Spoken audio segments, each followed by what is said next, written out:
நண்பர்களுக்கு வணக்கம். இது நினைத்தாலே இனிக்கும். இன்னைக்கு நினைத்தாலே இனிக்கும்ல ஃபர்ஸ்ட் நம்ம பார்க்க போறது மறக்க முடியாத ஒரு சூப்பரான விஷயம் தான்.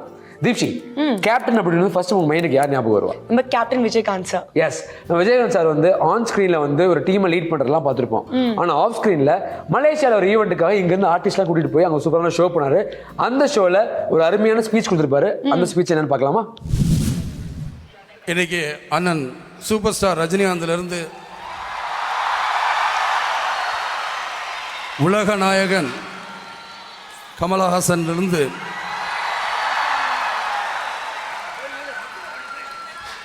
இளைய தளபதி விஜயிலிருந்து பென்னிங் ஸ்டார் பிரசாந்திலிருந்து நடன புயல் என்று அழைக்கப்படும் பிரபுதாவாவிலிருந்து இன்னும் எத்தனையோ கலைஞர்கள் இருந்தாலும் கடைசி வரை இன்று வரை அறிமுகமாக, அதாவது இன்றைய லிட்டில் ஸ்டார் என்று சொல்லக்கூடிய சிலம்பரசன், நாளைய சூப்பர் ஸ்டாராக வழங்க போகும் சிலம்பரசன் வரைக்கும் இங்கு அனைத்து கலைஞர்களும் வந்திருக்கிறாங்க. அதே மாதிரி நீங்கள் யார் யாரை எந்தெந்த கதாநாயகிகள் வர வேண்டும் என்று நினச்சிருந்தீங்களோ அத்தனை கதாநாயகிகளும் இங்கே வந்திருக்காங்க. இதில் என்னென்னா, நடிகர்களுக்குள்ளே நீங்கள்லாம் ஒற்றுமை இருக்குமா இருக்குமா இருக்குமான்னு யோசிச்சுக்கிட்டு இருந்தீங்க. எங்களுக்குள்ளேயும் ஒற்றுமை இருக்குங்கிறது தான் இந்த விழாவை. இந்த விழாவை நீங்கள்லாம் பார்த்தீங்கன்னா எல்லாருமே ஒற்றுமையாக நீங்கள் நினச்சிக்கிட்டு இருக்க அத்தனை நடிகர் நடிகளும் இதுக்கு இங்கே வந்திருக்கிறாங்க. இது திடீர்னு எடுக்கப்பட்ட ஒரு முடிவு. ஒரு மாத காலத்துக்குள்ளே, அதாவது 2 மாதத்துக்குள்ளே இந்த விழாவை நாங்கள் ஏற்பாடு பண்ணோம். ஏற்பாடு பண்ணோன்னு என்ன பண்ணுறதுன்னு முதல்ல எங்களுக்கு ஒன்றும் புரியலை. யார் யார் வருவாங்கங்கிறதும் தெரியலை. ஆகையினால ஒவ்வொரு நடிகர் நடிகிட்டமும் நேரிலையும் போய் பேசணும், தொலைபேசி மூலமும் பேசணும். யாருமே நாங்கள் வரல, வர முடியல அப்படிங்கிறது சொல்லாமல் உடனடியாக பண்ணுங்கள், நாங்கள் என்னென்ன பண்ணணும், முதல்ல என்ன சாங்கினாலும் பண்ணுறோம் அப்படின்னாங்க. அதே எனக்கு மிகப்பெரிய வெற்றியாக இருந்தது. அதுக்கப்புறம் நான் இங்கே மலேசியாவுக்கும் சிங்கப்பூருக்கு வந்திருந்தேன். வந்து ஏன்னா இங்கே பத்திரிகைக்காரங்கள் இங்கெல்லாம் இருக்கிறவங்களுக்கு நம்ம வரமா வராதான்னு தெரியல. அதுலேயும் குறிப்பாக மலேசியாவில் பார்த்தீங்கன்னா ஒரு 10 நிகழ்ச்சி ஏற்பாடு பண்ணுறாங்க. அதில் நடக்கிறது 2 நிகழ்ச்சி தான், மீதி 8 நிகழ்ச்சியை வரவங்க ஏமாற்றிடுறாங்க அப்படின்னாங்க. அப்போ நான் சொன்னேன், இந்த நிகழ்ச்சி மலேசிய மக்களுக்கு ஏமாற்றமே அளிக்காது, மிக சிறந்த முறையில் நல்ல முறையில் இந்த நிகழ்ச்சி இருக்கும். அந்த நிகழ்ச்சிக்கு எடுத்துக்காட்டு முதல் பாடல் காட்சியை நீங்கள் ரசிச்சிருப்பீங்க, சங்கையும் முழுங்கணும். அந்தளவுக்கு கேட்டோம். நான் மலேசியா போயிட்டு வந்த உடனே என்னதான் இருந்தாலும் எங்களுக்கெல்லாம் சீனியர் வந்து அண்ணன் ரஜினிகாந்த் அவர்களும் கமல் சார் அவர்களும். ஸோ நாங்கள் அவரை போய் பார்த்து ஒரு வார்த்தை கேட்கலாமா அப்படின்னு இருந்தோம். அப்போ நான் சொன்னேன், நம்மளாக போவோம்னா நம்ம ஒரு 5 நடிகர்களாக சேர்ந்து போய் 2 பேருமே பார்ப்பணும்.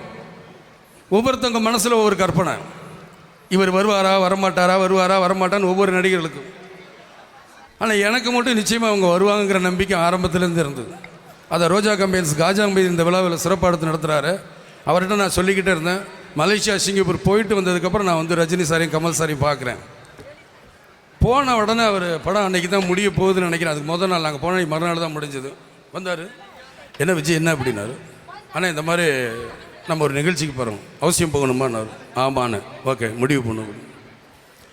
முடிவு பண்ணோன்னா மீதியில் எல்லா ஆர்டிஸ்ட்டும் வந்து அப்புறம் என்ன சொன்னேன், நீங்கள் எல்லோரும் எதில் போகிறீங்கன்னா, அப்போ நாங்கள் முதல்ல வந்து எல்லாருக்குமே எக்கனாமிக் கிளாஸில் தான் டிக்கெட், அதில் போட்டு போக நம்ம போகிறது 250 பேர் போகிறோம் அப்படின்னு சொல்லும்போது எல்லா ரஜினி சார் சொன்னார், எனக்கு வந்து நீங்கள் வந்து கமல் சார் எல்லா ஆர்டிஸ்ட்டும் என்ன சொல்கிறாங்க, யார் எதில் போகிறாங்களோ அதில் நாங்கள் வரோம் சார், எக்கனாமிக்கில் கூப்பிட்டாலும் வரோம், பஸ்ஸில் கூப்பிட்டாலும் வரோம், நம்ம போய்கிட்டே இருக்கிறோம் அப்படின்ட்டாங்க.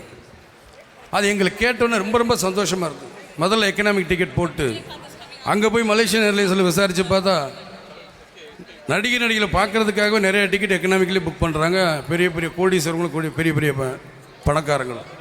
நான் பார்த்தேன், சரி பாதுகாப்பு தெரிஞ்சு எல்லாருமே டிக்கெட் மாற்றி ஒரு 3 ஃப்ளைட்டாக போட்டு இங்கே கொண்டு வந்து வந்துடுவோம் அப்படின்ட்டு. இங்கே வந்து எங்களுக்கு நல்ல முறையில் ஐயா டத்தோசாமி ஐயா அவர்கள் ரொம்ப ரொம்ப எங்களுக்கு பாதுகாப்பு கொடுத்து எங்களை நல்லபடியாக கவனித்து நேற்று கூட விருந்து கொடுத்தாரு. இன்றைக்கி வரைக்கும் எங்களுக்கு நல்ல சிறப்பான முறையில் பாதுகாப்பு கொடுத்துருக்கார்.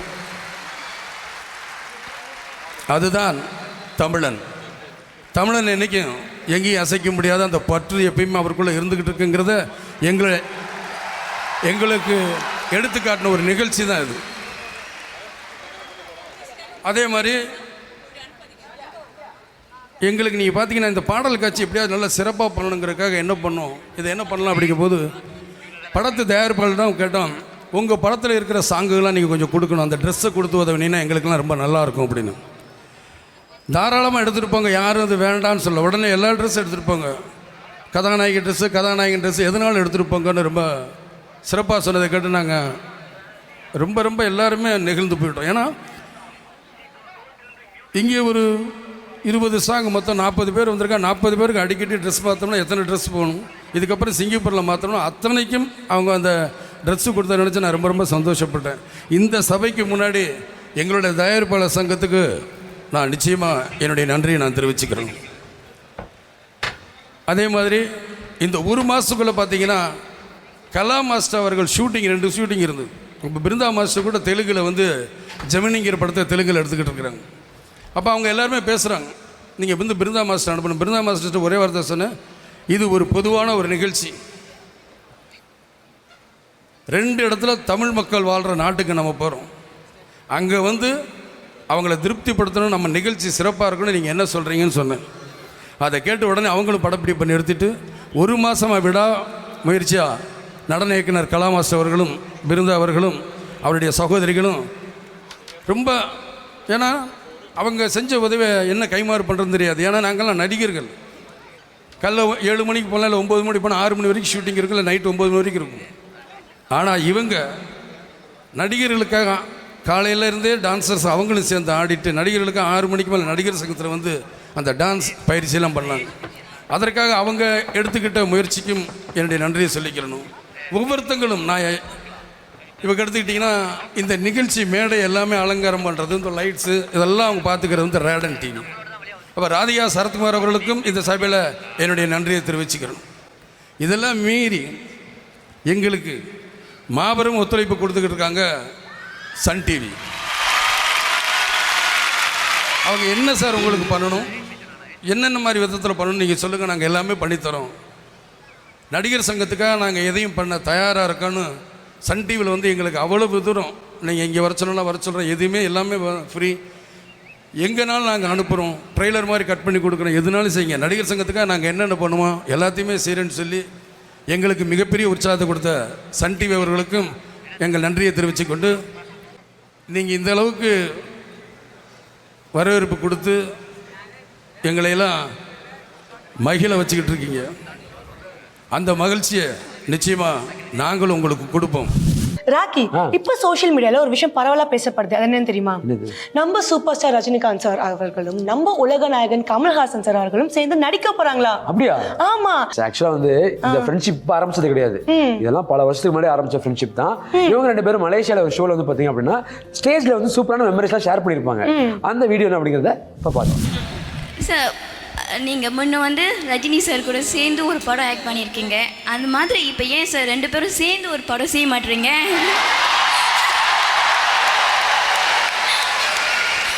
நாம் முதல்ல செஞ்ச முடிவை சொல்லலாமா, அது ஏன் பண்ணோங்கிறது? இது ஒரு சின்ன கதை, சாரி சொல்லி தான் ஆகணும். எங்கள் கதை தான், அவர்கிட்ட காப்பி ரைட்ஸ் 2 பேருக்கும் சொந்தம், அதனால் பர்மிஷன் இருக்குது.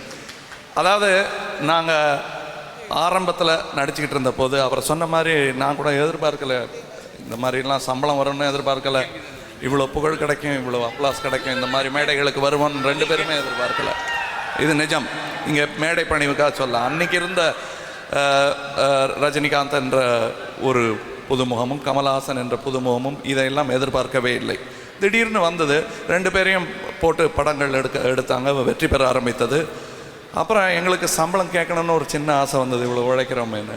அப்புறம் பார்க்கும்போது எங்களுக்கு பிரித்து தான் கொடுத்தார்கள். அப்புறம் ஏதாவது ஒரு வேஷம் சின்ன வேஷமாக இருக்கும், 2 வேஷமே நல்ல வேஷமாக அமையிறது எப்போவாவது ஒரு நேரத்தில் தான் அமையும் அந்த கதை. பிறகு நாங்கள் இருவருமே கூடி இங்கே தான் நினைக்கிறேன் இல்லையா, பல ஆண்டுகளுக்கு முன்னால் இந்திய சிங்கப்பூர் மலேசியாவுக்கு ஷூட்டிங்க்கு வந்திருந்த பொழுது முடிவு செய்து 2 பேரும் இனிமேல் சேர்ந்து நடிக்க வேணாம், அதனால் புகழும் சம்பளமும் பாராட்டும் எல்லாமே பிரித்து தான் கொடுக்குறாங்க.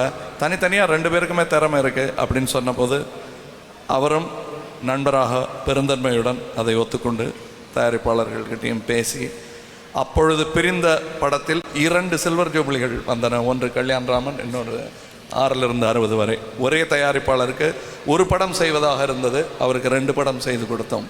அதான் காரணம். ரொம்ப ரொம்ப ரொம்ப தேங்க்ஸ் சார்.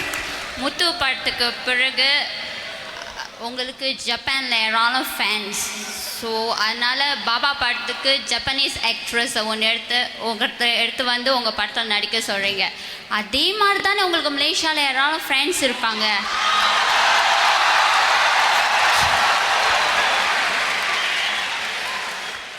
ஸோ உங்கள் அடுத்த படத்துக்கு மலேசியன் ஆக்ட்ரஸ், அதாவது என்ன மாதிரி ஒரு ஆக்ட்ரஸை நான் ஆக்ட்ரஸ் ஆக முடியாதா? எஸ். என்ன மாதிரி ஒரு ஆக்ட்ரஸ் உங்கள் படத்துக்கு நடிக்க வரக்கூடாது? ஜப்பான்லேருந்து நீங்கள் ஒரு ஆர்டிஸ்ட்டை கொண்டு வந்து ஆக்ட் பண்ணி வச்சிங்க. ஏன் வந்து அங்கே ஃபேன்ஸ் இங்கே இருக்காங்கன்னு சொல்லிட்டு. மலேசியாவில் ஃபேன்ஸ் இல்லையா, சிங்கப்பூரில் ஃபேன்ஸ் இல்லையா, நீங்கள் ஏன் இங்கேருந்து ஒரு ஆர்டிஸ்ட் எடுத்துக்கூடாதுன்னு சொல்கிறாங்க. நான் வந்துட்டு ஜப்பானில் மலேசியாவில் வாழ்கிற தமிழ் மக்கள் வேறு, சிங்கப்பூரில் வாழ்கிற தமிழ் மக்கள் வேறு, தமிழ்நாடு வாழ்கிற தமிழ் மக்கள் வேறு அப்படின்னு சொல்லி நான் பிரிக்க மாட்டேன். தமிழியன்ஸ், எல்லா தமிழியன்ஸ் தான். ஓகே.